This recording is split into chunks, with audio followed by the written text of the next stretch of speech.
This is the Drive and Dish Podcast. A monster jam! Talking about NBA news, stats, and fantasy. To start it off, it's Tim Tompkins and Kevin Rayfuse. Oh, he just took the gravity right out of the building! Let's go.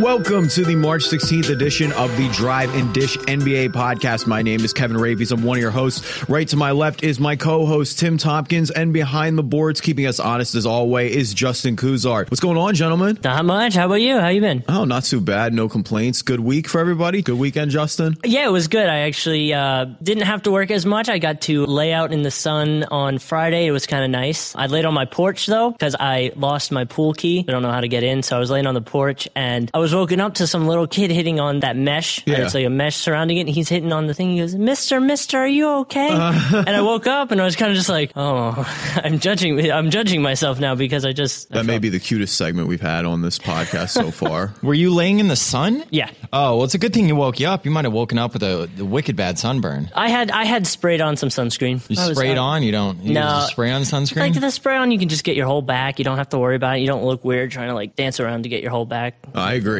As a former lifeguard, spray on sunscreen is a game changer. Yeah. There's no way out. There's no other way around it. It's just the best. And it's not greasy either. That's the best part too. It's almost like it's like you're spraying Axe, but you don't smell like a middle schooler. Yeah, no, Axe is not okay. No, with the Axe. What about Old Spice? Yeah, well, I don't know. I think with any of that stuff, you either need to use cologne or not. Now, if let's say you work in a restaurant and you're getting off of work and you're about to go out to the bar, Just spray yourself. Axe or Old Spice is okay. But apart from really limited situations like that, maybe even leaving the gym and then having to go to work and you didn't have a chance to shower. Apart from that, though, I would really stay away from Axe or any of those sprays. I just remember back in high school and like after gym class, everybody would have their Axe and you'd spray it on, but it was just like there would be a cloud of just every single scent of Axe you can possibly imagine. And I swore it would like waft into the ventilation and go throughout the school. It's just classic high school. I have one gym story that I think is actually pretty funny. And we were playing dodgeball, and it was like, the teams, once you lose, go in the locker room, get changed, and head out. And so the one kid got hit, and so he was getting changed. And he walked out, and his books are all in his hand, and the guy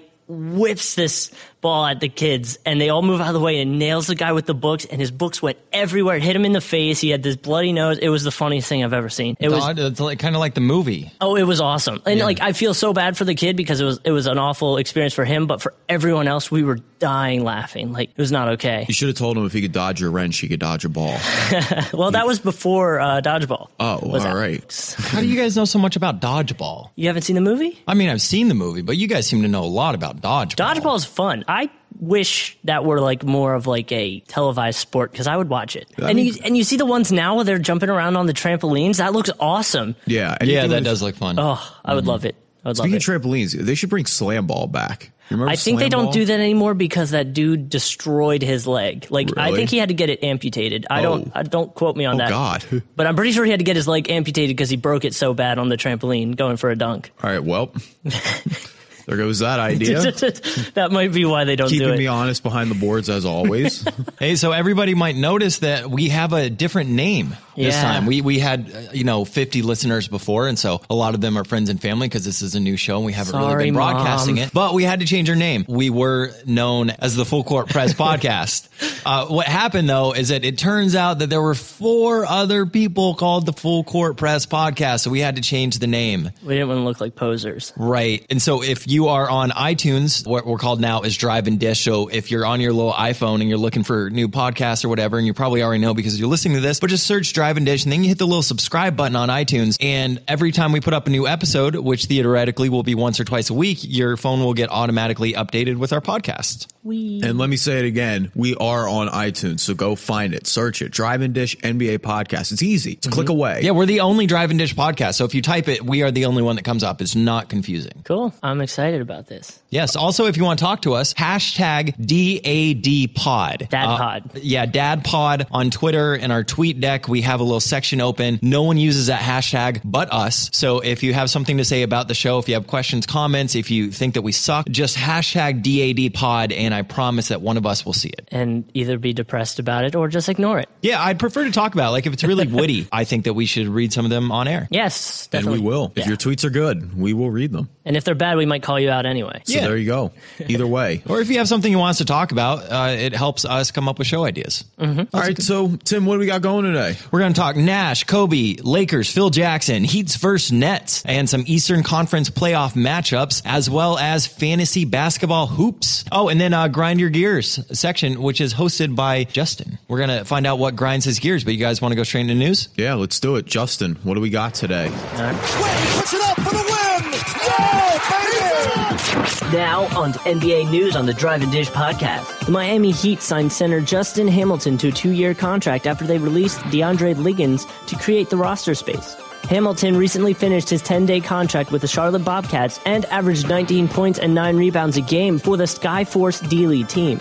Phil Jackson accepted a position with the New York Knicks as team president. He'll be introduced on Tuesday at Madison Square Garden. Mike Woodson says he plans to make a case to Jackson as to why he should stay as the Knicks head coach for another season. Carmelo Anthony said, and I quote, "I don't think it'll have any effect on me, just as far as what I'm thinking or my decision."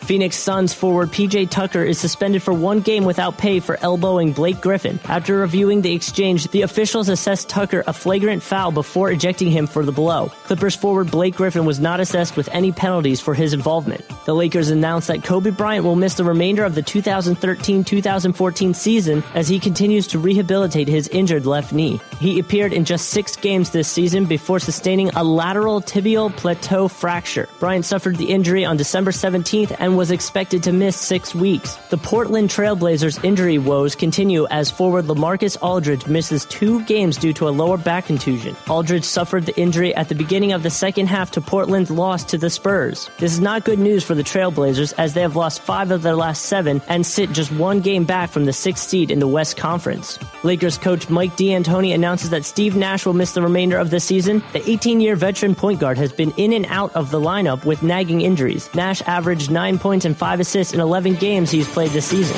Justin, thanks so much for reading that news, man. So Steve Nash, the Lakers announced that he's out for the remainder of the season. Yeah, it's real sad. I don't think he's too happy about it either. Yeah, according to the documentary that he has been filming that's come out in 3 different parts, we have a little bit of audio from it with Grant Land called The Finish Line. Why don't we go ahead and play some of that audio? Okay, yeah, we'll play right now. To come to the end of my career now and, to have a lot of people, calling for me to retire, a lot of people believing that I'm done, and frankly, a lot of people being extremely critical of me. Of course, you have some people that say, well, he's had some terrible injuries, and they show sympathy because of that. I want to just say you're trash. If you've been a fan of just basketball and to see Steve Nash, who was a 2-time MVP, who ran that system back in the heyday with the Phoenix Suns, to see this, it is a little disappointing. It can still hurt. Only momentarily. As you get older, it doesn't really last like it would when you're young, but it still hurts. And as a competitor, you just want to get out there and show everybody. So that's not my primary source of motivation to show everybody. My primary source of motivation is to get out there because I love the game. But it would be nice to shut some people up while I'm doing it. It's just a reality. I'm not going to retire because, I want the money. It's honest. But we want honest athletes, but at the same time, you're going to have people out there that are like, oh man, he's so greedy. He's already made X amount of money in his career and he's got to take this last little bit. And, yes, I do. I have to take that last little bit. So I'm sorry if that is frustrating to some, but if they were in my shoes, they'd do exactly the same thing. I wouldn't believe for a minute that they wouldn't. There's a comment that's been going around, that's been flying around the internet, that Nash is just concerned about the money and that he doesn't care about the game. And obviously there was a couple of lines taken from this documentary that are way out of context. What are your thoughts on what he said? I mean, at the end of the day, next year he's making, I think, $10 million. 9.5. No matter who you are, I don't care how much money you've made in your career. If there's an opportunity to get a $10 million paycheck, you're not going to turn it down. I know that Steve Nash kind of brought up a point that he says everybody wants these athletes to be honest. Well, here he is. He's being honest, and people are killing him for it. And you know what? It's if your job offered you $10 million next year, regardless of whether you can do it or not, are you not gonna take it? It's silly. I think the whole thing has just been way blown out of proportion. Is it a bad contract at this point? Of course, it's horrible. Yeah. I mean, he played how many games this year? I think 11, 10. Yeah, 10 games this year, which met the contract minimum for him not being eligible for medical retirement. Yeah, if he had only played 9, he could do medical retirement. And then Lakers could have saved on some money, which was another thing that some of the Lakers fans were upset about, I think. Yeah, Nash. So when I first got into basketball, my buddy Ryan, who I actually interviewed, and we will be playing that later on this week, he used to take me up to Phoenix Suns games. And Nash was really the first point guard that really got me into basketball. Just the way that he made everybody around him better. You know, he turned so many players into millionaires. You look at how much better Jared Dudley was when he was playing with Nash, how much better Stoudemire was when he was playing with Nash. Nash just made everybody around him better, and it's so sad to see him at this stage in his career. You know, maybe he should have retired a year ago, but when he left Phoenix, his numbers were going down a little bit, but he was still relatively healthy. And if you listen to the comments and the finish line, you know, what he's actually saying is he still does have a love for the game. He still does enjoy being out there, that he wants to prove people wrong, and it's not just about the money. Well, even when you retire, you don't have to, you know, you can still be involved. You don't have to play the game, but you can still be an ambassador or something like that. You know, sure, there's plenty of coaching positions that he could go into. I'm sure that the Raptors would love to have, you know, Nash as an assistant coach up there in Canada. Oh, I'm sure they would too. I mean, he's the face of Canadian basketball. There's no doubt about already kind of what he's done for the game as an ambassador just by being as good as he has. And, you know, it opens the door for a guy like an Andrew Wiggins, who this year, obviously, we already Anthony know is Bennett, going to go very high. Anthony Bennett. I like Anthony Bennett. We can get into that discussion another time, but when this Lakers team was formed 2 summers ago, was the whole, you know, there was the whole controversy with the vetoed Chris Paul trade, but they still came out of it with Steve Nash, who, like you said, coming out of Phoenix, not MVP Steve Nash, but still a better point guard than most in the league, and Dwight Howard, and just everything has possibly gone wrong with this team is pretty much gone wrong. I mean, what a disaster that they're in right now.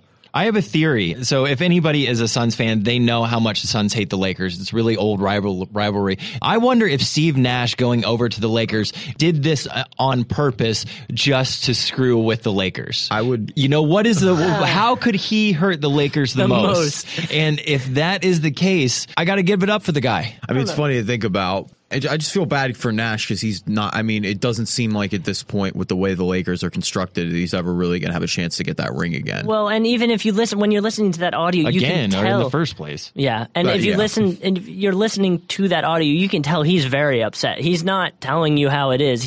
There's a lot of sad undertone in his voice as he's talking. I think it's killing him. It's tearing him apart. And so, speaking of the Lakers, Kobe Bryant made a comment that he has absolutely no interest in playing for Mike D'Antoni, and that he wants the Lakers to start building more of a culture in terms of who they are as a team and where they're heading as a team, and that he doesn't want to go through another year of rebuilding. I think that if Kobe wanted the Lakers to be better, maybe he shouldn't have signed for 2 years and $40 million. What's funny to me is you want the organization to totally be overhauled at the top, essentially, is what you're saying there. And I don't take it as a run at D'Antoni as much as I do at Jim Buss. He just took 2 years and how much money? $40-some million for a player who's clearly past his prime at this point. As much as he's going to tweet and fight and growl and scowl and say otherwise, and we know Kobe's past his point. And the best way that they could have brought in talent to get that one more run is maybe take a pay cut. We see Dirk kind of doing the same thing in Dallas. Dirk has said he's going to take minimal salary every year because he wants to continue to compete and have a run at that championship all the way until he retires. If Kobe wants that 6th ring with Jordan, he should have taken, or to be like Jordan, he could have taken less money. Mm-hmm. He also doesn't want him to get rid of Pau Gasol. You know, he didn't want to trade Steve Blake. Well, look, those players aren't helping you win. They're just taking up your salary cap. Which I always found weird because like in the past, Kobe's always kind of like alienated his teammates. So with Shaq and everything, he never really wanted to be close to teammates. But with Paul Gasol and them, he's like, I don't know, it's different, which is surprising to me because I've never seen that with Kobe before. I think he's finally realizing he can't just do it all himself. With Shaq, obviously, that's a big help too. I always think of that famous, the picture where, they show the bench, Kobe and Shaq are sitting on the bench, and the bench is empty, but they're like 5 chairs apart from each other. Just not, right. That's not teammate mentality. That's Kobe just being like, I don't need you. It's a lot of talk about people saying that he should just retire and then just, become an ambassador or do something different. And I actually found a thing that's given me 5 reasons they think he should retire. And what are those reasons? Okay, the first one says his age, which he alienates his teammates, which was another one. His health, which, like you said, is knee injury. I think they said wrist, shoulder, ankle, finger, back, which is a lot of injuries for a guy to have. That's, you're starting to put damage in, permanent damage probably. If he leaves, he gives the Lakers a chance to rebuild. If he leaves now, their payroll is going to be a lot higher. They'll be able to maybe try to bring in players sooner than it will, if he's staying. And what big star really wants to go play with Kobe anyway? What big free agent can they get that will say, okay, I will let somebody who is clearly out of his prime own this team? Well, and then you saw what happened with Dwight Howard. You'd have to assume that would happen again. Absolutely. Because Dwight Howard went to the Rockets, and now there's no problem. He's doing great. The last one they said was that he could jumpstart his rap career back. Oh. He could bring his rap career back. That got me thinking, so I went and got some audio of Kobe's rap career. Well, let's play it. Okay, here's something. Your love's a sword, slicing gently through my body, burn so sweet. Blood boils when you speak, makes me weak, but I refuse to weep. Yet when I sleep, I feel tears trickling down my cheek. Stay strong, pride telling me move on. My heart's fighting me, forcing me to hold on. Yours forever, fell for you beyond measure, pure as ever, unfazed by sins of treasure. Well, I'm glad he retired that. Yeah. Kobe needs to... He clearly made the right decision when he decided to stick to the basketball court. I think he probably hopes those tapes were destroyed and hidden far, far away somewhere. There's been a bunch of basketball players that have tried rapping, but I don't think any of them have ever... LeBron James, did you guys hear that? No. I saw what he try on Instagram. He had like a quick 15-second thing. Yeah, I don't get it. Why does it seems like every athlete wants to be a rapper and every rapper wants to be an athlete. Like, aren't you guys famous enough? There's only so many musical careers to go around. Though I will say, Shaq has a platinum album. Does he really? Platinum album. Oh yeah. Shaq has songs with the Notorious B.I.G. Rest in peace, as we're talking about last week. Yeah, apparently they were neighbors and boys. And that's awesome. It's called Can't Stop the Rain. The thing about Kobe not retiring is that right now he's 500 points away from passing Jordan as far as an all-time scoring grade. I think he'd move into number 3 right there. So he could very easily pass Jordan next season, and that he wants to. He wants it. Kobe's the kind of guy that pays close attention to that stuff. He's got... Yeah, I'm not too surprised about his quote saying that he has no interest in playing for D'Antoni. They've actually known each other since they were kids. Realistically, they've had a very long relationship. The thing about Kobe is that, he's a ball-dominant guard. He's older. He's not as fast. His style of play doesn't clash well with D'Antoni's faster pick-and-roll offense. Mm-hmm. Either way, the rebuild, pretty much the Lakers are going to be handicapped until Kobe's money gets off the books. So we have 2 more years of Kobe. And then, it's no secret that the Lakers are going to try to make the play for Kevin Love. UCLA guy coming back home for him. No, Russell Westbrook, zero incentive that they to stay want in Carmelo Minnesota. Anthony. I don't really see Melo going there. Only because it's just a year early, I think. I don't think that Melo, I don't know where they'd get the money from, frankly. Well, do you think now that Phil Jackson's in New York, Melo's going to stay? Carmelo Anthony went on record calling the Knicks bringing in Phil a power move. He did, but he also said that would not sway his free agency decision. Yeah. I don't think it should because, I think that Phil's a proven winner. We don't know what he's going to do yet in the front office, but, he comes from obviously a very winning cultures in both Chicago and Los Angeles. I agree that the Knicks are just so dysfunctional and just bad right now that I think Melo may want to leave. But it is intriguing because what is Carmelo Anthony playing for at this point more than anything? A championship. Yeah, he needs because he's the only one of that draft class who doesn't really have it. And you have to assume that they're probably going to flirt with the idea of changing coaches. I think Woodson's gone. I think it's a pretty lock at this point. Woodson did say that he is really excited to sit down. He said, something like, I'm a basketball guy, Phil's a basketball guy. So speaking of coaching, I wonder how much Mike Woodson would be willing to run the triangle basketball, because you have to think that anywhere Phil Jackson goes, that they will be implementing the triangle basketball. Mm-hmm. But if Phil's not coaching, though. Right, but don't you think that his influence is going to go top down? It shouldn't. I mean, Eric Spoelstra, I don't think runs Pat Riley's schemes to the point. That's where it's going to get sketchy for me, is I don't think the more Phil has a hand in coaching and directly involved with that, the more and more people are going to call for Phil to come back and coach, especially if the Knicks start to, go under a little bit. Mm-hmm. There's just going to be those calls. I don't think that the Knicks need that distraction right now. Well, speaking of that, I saw a article saying that the people that they were thinking Jackson may consider was for coach if they were going to coach change was Steve Kerr, Brian Shaw, and Kurt Rambis. Those were three of the names that were thrown out there. They kind of said that they were close friends, or they've worked together in the past or done stuff. So those were three names that they think might be possibilities if they change. Kerr makes sense too, especially. I mean, obviously Kerr played for him in Chicago. Mm-hmm. They've remained close off the court. He's been a career basketball involved guy. I could see the draw there for him. How much do you think that this is going to affect the Knicks culture and James Dolan? Because I don't see James Dolan going anywhere. Someone has any clue of how to run a basketball franchise, Phil needs to go and just lay the hammer down on Dolan. Tell Dolan he needs to get away from the Knicks. Just stop touching them. Stop doing anything other than funding them, pretty much. Because Dolan is just a disaster. There's no other way to describe it. He is just maybe the worst owner, in basketball or even sports for that matter. Boneheaded decisions that have been made with that franchise over the year, and just kind of leaving them in the scenario that they're in now, where they're more than likely going to lose Melo. Yeah, and they're making a good run at it right now. They've been winning a few games. But who are they beating, though? They're beating bottom teams in the East. The fact of the matter is, in a terrible Eastern Conference, they're not even going to make the playoffs. Yeah, they might make the playoffs. A lot of that depends on Atlanta. Also, the Knicks have not really had the same starting lineup all year. They've had just injury after injury after injury. It has been a really hard year for the Knicks, but they haven't had time to gel as a team. Well, we'll see if that roster gels. Knicks are 27-40 right now. Atlanta is 8th right now. They're 29-35. Atlanta, obviously, another injury-ravaged team. They've been losing for a month straight. It almost seems in Atlanta's interest to kind of jump into that tanking team race, because they're going to have potentially their own high pick next year, and they have the Knicks pick next year. That could potentially be, we've talked about obviously all the bad teams who are going for it. The Sixers have 2 picks. The Suns have a ton of picks. The we Sixers talked about the might set a Magic record. and the Celtics, and Atlanta could have 2 high picks in this draft next year.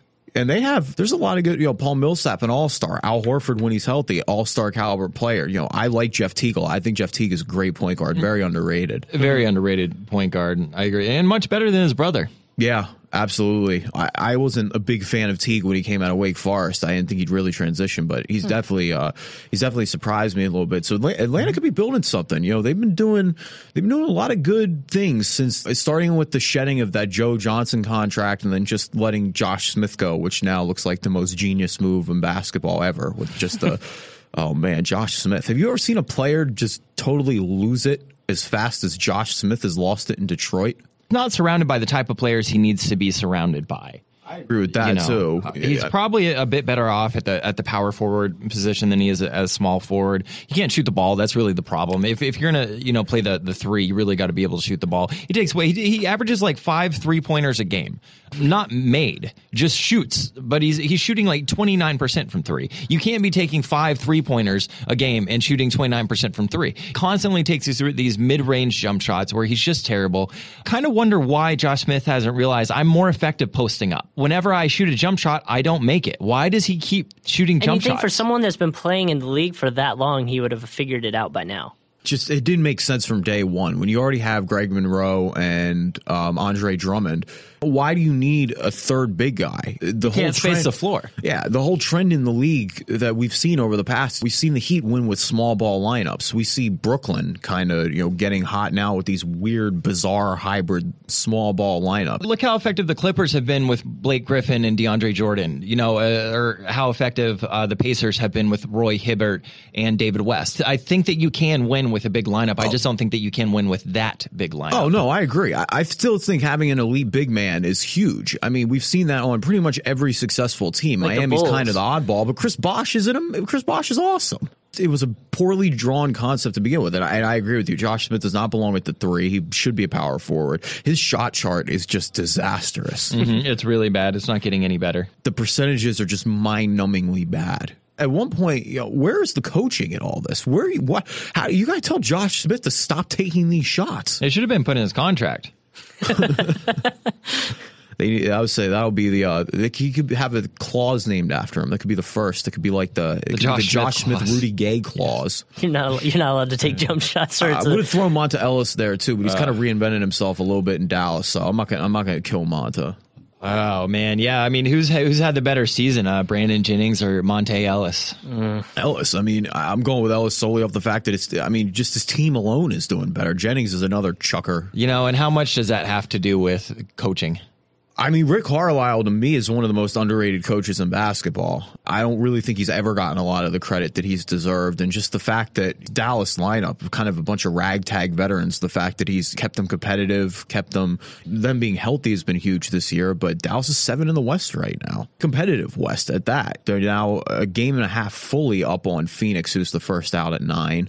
Not really any threats beyond that. Minnesota's 500 right now. I don't think anybody's scared of Minnesota sneaking into the playoffs. No, it's going to be between Phoenix and Dallas for sure. Moving forward, though, so the Heat versus Nets, as we all know, the Nets have gone 3-0 against the Heat so far this season.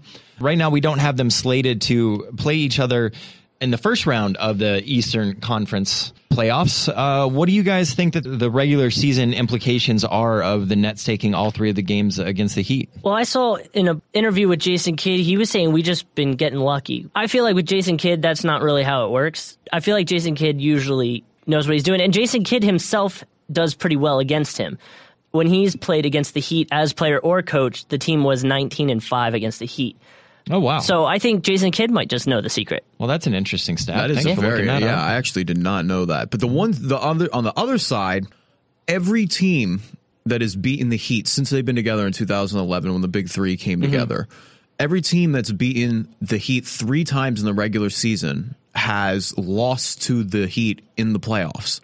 I think it's big for Brooklyn. It's a huge regular season win. It's a huge confidence builder. It's Jason Kidd's biggest win to date. I think it's this team, as it's constructed's biggest win to date. And on top of that, Paul Pierce had his biggest scoring in one period. He was 5 for 5 from the field and 3 for 3 from three-point range, which was a pretty cool stat to see against the Heat. It's kind of crazy right now that the Nets are actually 3 games above 500, considering how bad they started. They're 3 games above 500, and they're 7-3 in their last 10. So they're playing really well. I think it was all in the confidence of Jason Kidd. I don't think he was very confident in the beginning, and now he's starting to, get used to it, and he's starting to come together. He's grown his beard out. How much do you think that beard, is coming to play with this? I think it makes him look like a leprechaun a little bit. I really do think it makes him look like a leprechaun. Jason Kidd, the leprechaun. But I really think it has to do a lot with his confidence. I think he's starting to gain some confidence, and the team and the players are starting to see that, and I think that bounces off of him as well. And I think that's the biggest thing probably going for Brooklyn. We know in the past that Paul Pierce and Kevin Garnett are not scared of LeBron James. Yeah. We've seen that multiple times, even with LeBron getting their number, the past 2-3 years, let's say. Do I think Brooklyn, is more than capable of winning a first-round series? Yes, I do. I think Brooklyn will be well into the second round where they can play in Indiana or Miami. Do I think that Brooklyn can push Miami more than nearly any other team in the East except for maybe, say, Indiana? Yeah, I do. They know how to play Miami. They know, they're getting in LeBron's face. They have these, like I said, they have these weird hybrid small lineups. So they throw different defenders at LeBron. They throw Pierce on LeBron. They throw Telenovich off the bench at LeBron. It's been working so far. And how good has Sean Livingston been too? Yeah, I mean, he's been incredible. I mean, we saw the last game. His length made the play. Breaking up that pass, stopping LeBron's last possession potentially. If LeBron gets the ball, he pretty much has a wide open lane to attack. Obviously, nobody wants that with the last possession of the game. I just don't see Brooklyn beating Miami in a 7-game series. I don't think that they have enough firepower. I don't think that LeBron is going to lose that many times. They're more vulnerable this year than they ever have been. Yeah. I think maybe the Nets, they may be able to bother them enough and make them go to Game 7 and fatigue them enough that makes them more susceptible to lose in the next round. Right, I agree. They'll definitely push them. I don't doubt that for a second. So you aren't taking much stock in the 3 victories that they've had over the Heat in the regular season. It's awesome. I don't take a lot from regular season when it comes to teams that are definitely chasing a title. Actually, why don't we just go ahead and get into the Eastern playoff picture right now? So we have 1 versus 8. The way that's matched up right now would be Pacers and Hawks. I think that would be a 4-game series. I do not see the Hawks even getting 1 game out of the Pacers. You do. No, I'm with a sweep there too. As bad as Indy's played as of late, where though they have won 3 straight now, maybe Larry Bird's pep talk. Every team goes through a slump. Well, yeah. I mean, the Hawks have beaten the Pacers have only beaten the Hawks once this year. The Hawks had they beat them twice. They beat them twice? Yeah, the Hawks won yes, they did. I'm sorry, I see that wrong. So they beat them twice. So, okay, I guess I can get behind that then. Yeah, I call that a 4-game series. 4 games. Yeah, it would be a lot of fun to see Paul Millsap and Roy Hibbert going at it, though. It's just without Horford, the Hawks just don't have enough firepower. For a team that was 3 in the East pretty much for the first half of the season. It's just the injuries have caught up to Atlanta. Losing Horford was huge. Yeah. So you think Horford is huge. You think Pacers are just going to kind of walk into the next round? 4-game series for me. Okay. And then we got the next one would be 2 versus 7, which would be Heat and Bobcats. As we all know, the Bobcats are actually the 7th rated defense in the league. Charlotte has actually held opposing power forwards to 18 points per game so far this season, which is the 4th best in the NBA. But whenever LeBron plays the Bobcats, he just goes huge. He has averaged 37 points on 63% shooting against the Bobcats, including his career-high 61-point effort on March 3rd. I have a feeling Miami's not going to have too much trouble. Because even if they shut LeBron down, they've got other options, and I think Miami's just going to walk into the next round as well. Yeah, that's a 5-game series to me. Charlotte, like we said, good defensive 5 games. team. So you think that they take 1? Yeah, I think there will be maybe 1 in there. I think Charlotte, like we said, does put up a good defensive effort. They are healthy. Al Jefferson is quietly having a phenomenal season. Oh, man. That night when LeBron had his 61-point game, Al Jefferson had 36 points and 19 rebounds, and nobody really mentioned it, but he has been playing out of his mind. And it was inefficient, too. I think he missed 4 shots that entire game. Yeah, no one talked about it because obviously LeBron had that 61-point game. Al Jefferson has just had a phenomenal season. I mean, how smart of a move was it for Jordan to go ahead and get Al Jefferson? Well, smart for Big Al, too. He gets the most money there. And in general, who would have said this is where the Bobcats would be? Mm-hmm. I assume we wouldn't even be talking about them right now, not even worth mentioning. Charlotte is 32 and 34. Mm-hmm. It's not like they're really that great. I'm just tipping my hat to Big Al because he's had a great season. The Al effect, you put him on a team and he gets you the 8th seed. It's huge. I mean, fair enough. Yeah, that first round exit is great. Hey, well, at least they made it. The next one right here, and this is one I actually really look forward to, is Toronto versus Washington. You have John Wall and Bradley Beal against Kyle Lowry and DeMar DeRozan. I mean, how fun is that? I really like DeRozan as a player. If he can get his jump shot to go down a little better, I think he'll be really good. Is he a candidate for most improved player? How much stock did you put in Kyle Lowry, though? Because you can make a case for him, too. Kyle Lowry's having an all-star campaign. Mm-hmm. I mean, to me, he is more worthy of an all-star than Joe Johnson was. All right, so, I mean, what do you guys think about this Toronto versus Washington matchup? Who do you think comes out on top? It's interesting for me here because these are both kind of the young teams of the East. Neither of these teams were playoff teams last year. They're full of, Washington, like we said, you have John Wall, you have Bradley Beal, you have... I think John Wall's finally coming into himself. I think his first few years in, he did good, but he wasn't as much as I thought he was hyped up to be. It's been a mission for him to get in the playoffs this year. I know on his sneakers he's written playoffs on every game. Mm-hmm. He was about the playoffs this year. This is all in for him.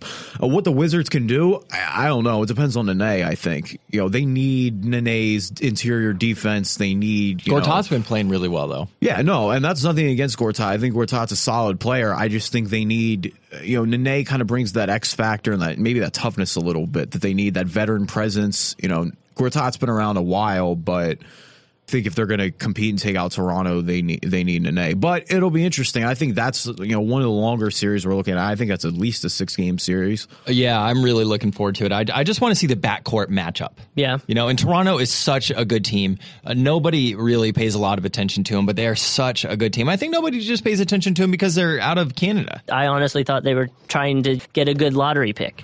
Well, they were supposed to be a tanking team. Nobody thought the Raptors were going to be good. They were going to lose a whole bunch of games. And it was as soon as trading Rudy Gay to them was a tanking move. And then as soon as they traded Rudy Gay, they went on a winning streak. Everyone just stepped up. Which is surprising. Rudy Gay is a very good player, and it's surprising that two teams are so willing to trade him so quickly. It's just this year with Toronto, his just shot selection was so bad. Yeah. I mean, 40%. There's no other way to describe it. Yeah, he was shooting 40%. He was just taking so many of those shots would just be early in the shot clock and just, run down and just, he's a chucker, as I call them. It was just, now that he's gone, they've been able to kind of, settle in, build around their younger talent. They don't need...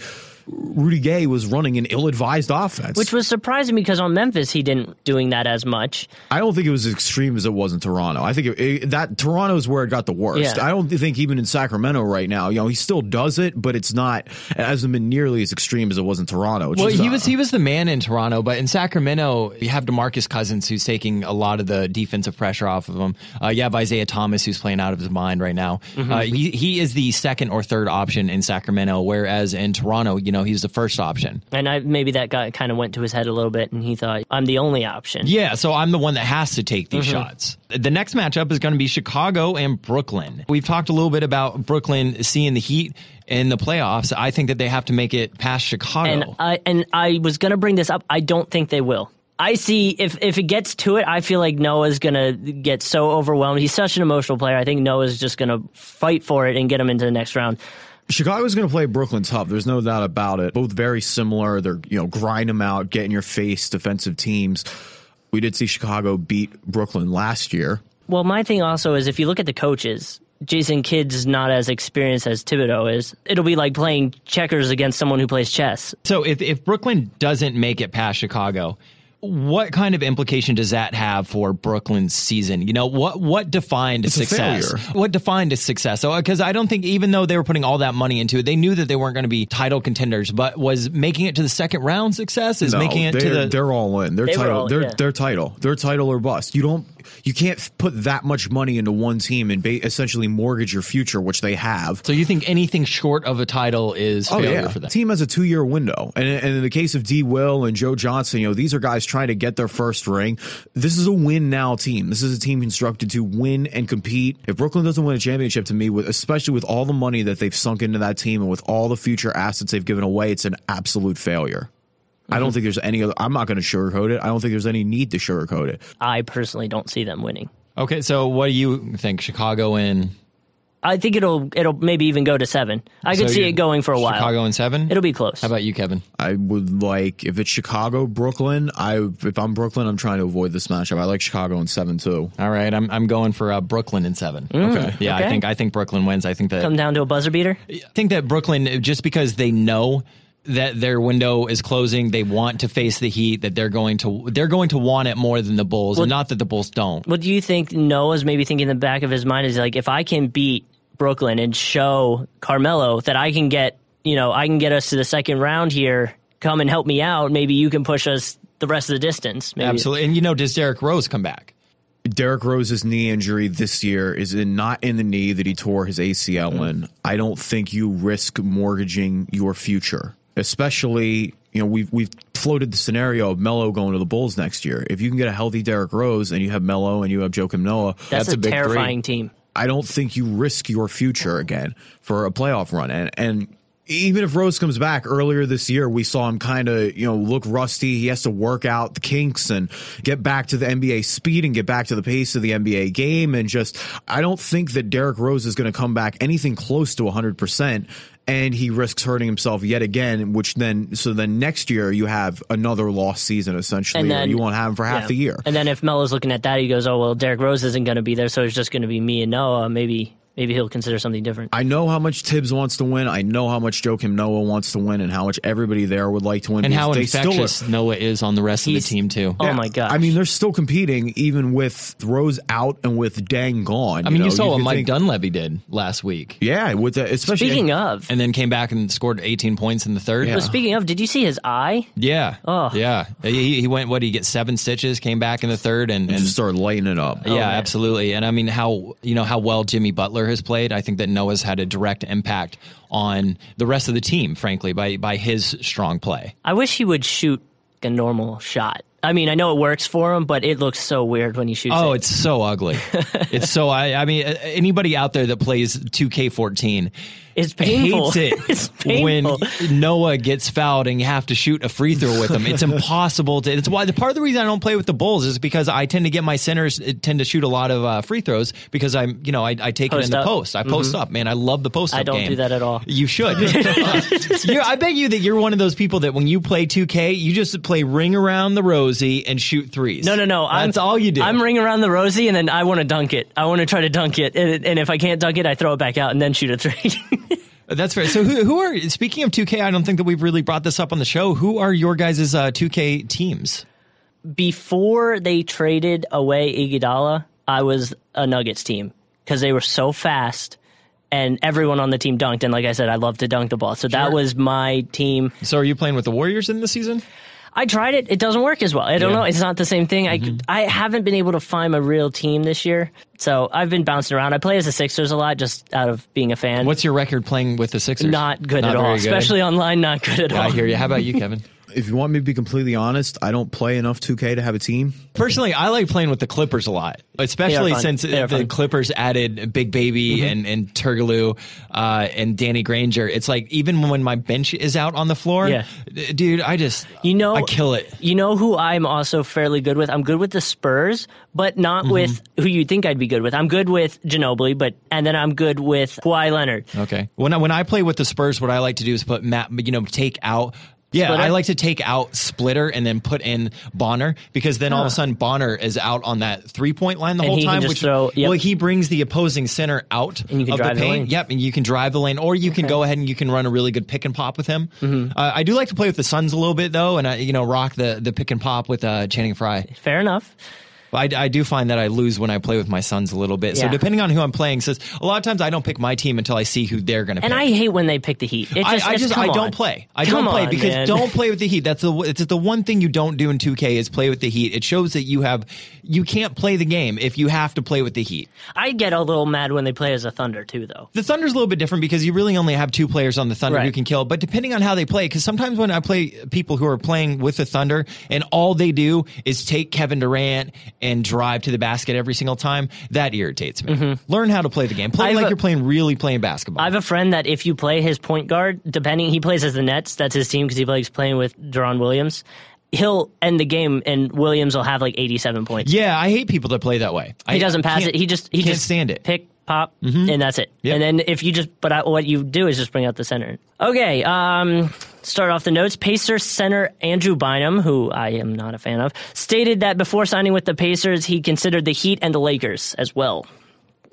Semi-surprising Lakers. I mean, the hometown effect, but the Heat, I mean, no shock. I think a lot of people are surprised the Heat didn't sign him just to get him off the market. Well, they picked up Odom. I feel like they're kind of in the same boat almost. Yeah, I think Bynum could probably, if he's healthy, give a little bit more than Odom at this point. Yeah. But it's more of I'm surprised they didn't make a play at him. Just so the Pacers didn't get him. Just so the Pacers didn't get him, exactly. Dirk Nowitzki packed Celtics Hall of Famer John Havlicek for the 12th time all-scoring champion. Him and Kobe are the only 2 members of the 12 that have scored their points on their respective teams. All of their points have come, on the same teams, and that's respectable. You don't see that a lot in the NBA anymore. Yeah, very rare. Even that Dirk, especially later in his career. We were talking about Nash earlier, obviously with the Lakers now, that he hasn't even just come up and moving at all. Dirk will. Mark Cuban said it on the record a number of times that he wants Dirk to retire as a Mav. So salute to Dirk. He's been great for a really long time, and he finally got that ring. Yeah. DJ Stevens will sign with the Milwaukee Bucks. The Philadelphia 76ers will release Lorenzo Brown in order to create a roster spot for Darius Johnson Odom. Oh, man. Game changer. Since Perkins and Stephalosha have been out with injury, OKC's starting five has scored 124 points per 100 possessions. A few episodes ago, we talked about how are they going to move forward. It looked like they decided to basically play small ball for the most part. Though I will say, kind of going to their defense has slipped a little bit without Stephalosha. Stephalosha, pretty much their best perimeter defender. Yeah. But that's all he was giving them.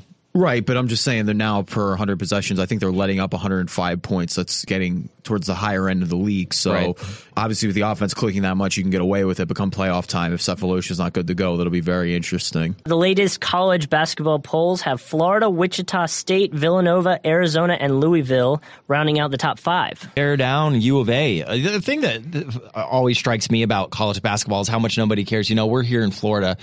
Florida's number one. And nobody cares. No one. And I haven't heard anybody talk about them. I'm a Nova guy. Any March Madness bracket, I have them going to the Final Four almost every time, and it's screwed me in most years. Yeah, I was going to say, I was like, I mean, I like Nova, but I don't know about that. Yeah, I can't write down that they lose. I don't know. It's a thing. I don't know. I don't know how far they're going to go this year with their already disaster in the tournament. Portland Trailblazers guard Mo Williams will miss 2 weeks with a hip strain. They have been slipping in the rankings lately.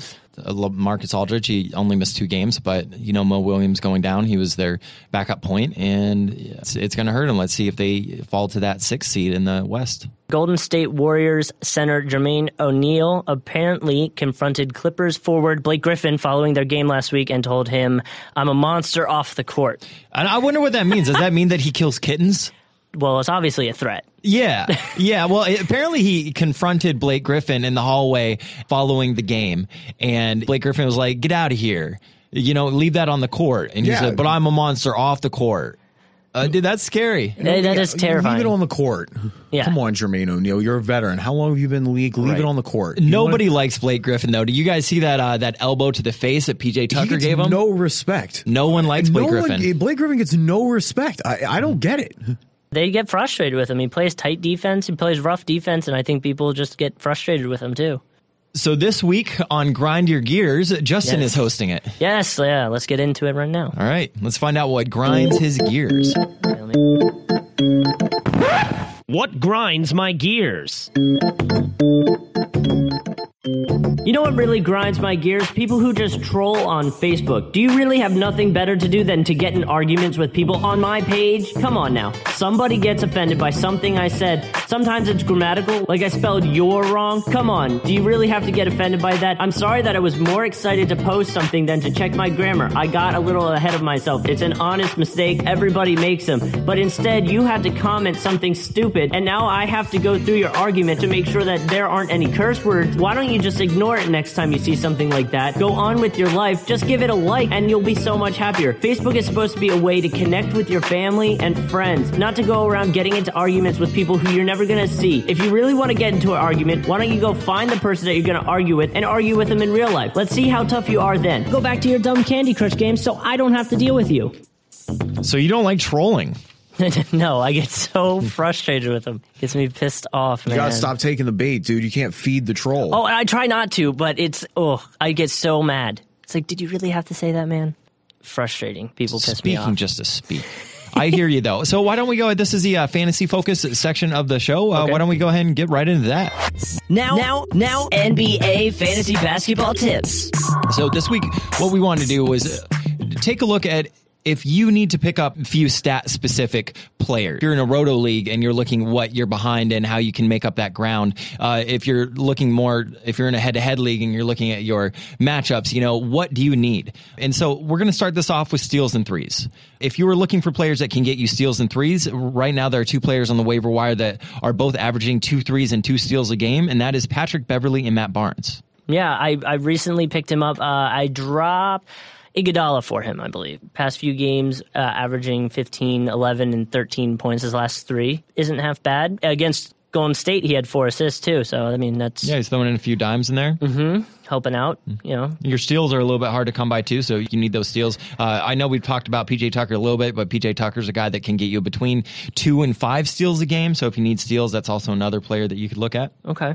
If you're looking for rebounds or block, look at Chris Anderson with the Miami Heat. He's only owned in about 7% of ESPN leagues right now, and he just had a 5-block game. He's not going to do a whole lot for you, but if you're looking for that stat-specific player, I think that he would be a good one to pick up. And figure realistically, outside of Chris Bosh, he's the only true big men the Heat have. So we know, especially as the season winds down, we get closer to playoff time, he's going to be getting more and more minutes in that rotation. He doesn't get fouled a lot, so he doesn't shoot a lot of free throws, which is good because his percentage isn't all that great. Plus, we have to imagine that the Heat are going to start to rest LeBron, Wade, Bosh, come playoff time to avoid the three-peat fatigue, as it's so called. Right. And we saw what he did last year in the playoffs once they started giving him more time to play. And he's too. efficient. That was the best thing too. He was taking a lot of dunks, He's only cutting. That's the only thing he really does. Right. Which is okay. That's fine with me. Putbacks and dunks. So if you're looking for scoring, you need to make up some points. 2 players on the waiver wire that you can look at are both Dion Waiters and Tony Wroten. And both of them have actually been shooting very well over the last couple of weeks. Yeah, Waiters is seeing about 24 minutes a game, so he's out there a good amount. He can get you got a lot of opportunity, I guess is what I'm trying to say. They've both been playing better. Tony Wroten's actually kind of surprised me with how well he has been playing. Really? My friend actually in our league, his team name is Rotten Tomatoes. That's funny. Yes. Rotten Tomatoes. Yeah, so that was I always made it a point to not pick him up because my opponent is named after him. So I think that's the first fantasy basketball team in the history of fantasy basketball named after Tony Wroten. Probably. Is he a big Tony Wroten fan? I don't know. I've never asked him. Honestly, I didn't think about it. Good for him. So this has been a fun episode, everybody. Thank you so much. We just want to remind you that if you have anything that you want to say to us on Twitter, that you can just hashtag DADpod. Of course, you can always hit us up individually, too. You can find Justin over at Jay Kuzart. You can find Kevin at Refuse to Lose, and you can find myself at Tim from Tucson. Yeah, it'll be fun. Feel free to pick an argument with us. Yeah, please do hit us up. Also, this week we have a mid-season episode, which is a short episode. I get to pay homage to one of my very good and longtime friends. I'm very excited to have him on the show, so we'll be releasing that on Wednesday, and we're going to talk some Phoenix Suns. Cool. That's all. That's all.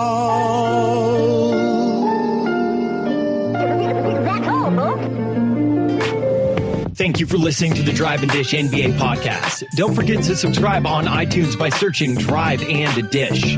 On Twitter, use the hashtag DADpod. You can find Kevin at Refuse to Lose, Justin at Jay Kuzart, and Tim at Tim from Tucson. We would like to thank Cox Media Group for allowing us to use their studio here in Jacksonville. We are in no way affiliated with the NBA, and any sound clips you heard on today's episode are copyright of their respective copyright owners. Go get them. We'll talk to you later. Until next time. Toodaloo.